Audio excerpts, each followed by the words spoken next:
ഒരു ദിവസം ഒരു കൂട്ടം തവളകൾ ഒരു മരത്തുമ്മ കൂടെ ഇങ്ങനെ യാത്ര പോകണം.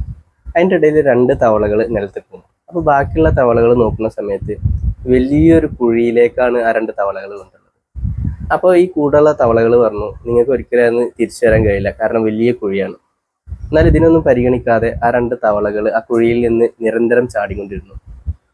അപ്പോൾ പുറത്തുള്ള തവളകൾ പറയുന്നുണ്ട്, നിങ്ങൾക്ക് അതിന് കഴിയില്ല, കാരണം വലിയ കുഴിയാണത്. അങ്ങനെ അവസാനം ഒരു തവള ചാട്ടം നിർത്തി. അങ്ങനെ അതിൻ്റെ ജീവൻ അവിടെ അവസാനിച്ചു. മറ്റേ തവള നിരന്തരം ചാടിക്കൊണ്ടിരുന്നു. അപ്പോൾ പുറത്തുള്ള തവളകൾ പിന്നെയും പറയാണ്, നീ എന്തിനാണ് വെറുതെ നിന്റെ ശരീരത്തെ ഇങ്ങനെ വേദനിപ്പിക്കുന്നത്? നിനക്ക് ഒരിക്കലും പുറത്തെത്താൻ കഴിയില്ല, കാരണം വലിയ കുഴിയാണ്. അങ്ങനെ അവസാനം ചാടി ചാടി ആ തവള പുറത്തേക്ക് വന്നു. തവള പുറത്തു വന്ന സമയത്ത് ബാക്കിയുള്ള തവളകൾ ആ തവളയോട് ചോദിച്ചു, ഇത് ഞങ്ങൾ പറഞ്ഞൊന്നും കേട്ടിട്ടുണ്ടായിരുന്നില്ലേ?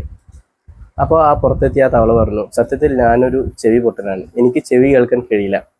ഞാൻ എൻ്റെ ചാട്ടം അവസാനിപ്പിക്കണമെന്ന് വിചാരിച്ചതായിരുന്നു. പിന്നെ നിങ്ങളെല്ലാവരും എന്നെ ഇങ്ങനെ മോട്ടിവേഷൻ ചെയ്തപ്പോൾ, എന്നെ ഇങ്ങനെ എൻകറേജ് ചെയ്തപ്പോൾ ഞാൻ പുറത്തേക്ക് ചാടി വന്നതാണ്.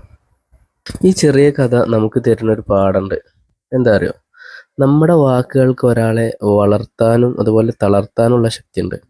അതുകൊണ്ട് എന്ത് കാര്യം പറയുകയാണെങ്കിലും സൂക്ഷിച്ചു വേണം പറയാൻ.